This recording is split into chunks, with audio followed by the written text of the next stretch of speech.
অনেক কিছু আছে। চলো রোড ট্রেন উঠবা? তুমি উঠাইলে উঠবো। আমরা এখন চলে আসছি টিকিট কাউন্টারের সামনে।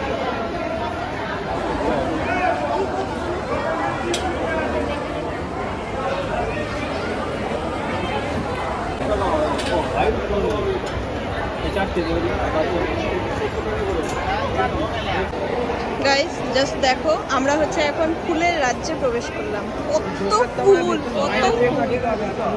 এই পাশেও ফুল, যেদিকে তাকানো যাচ্ছে সেখানেই ফুল।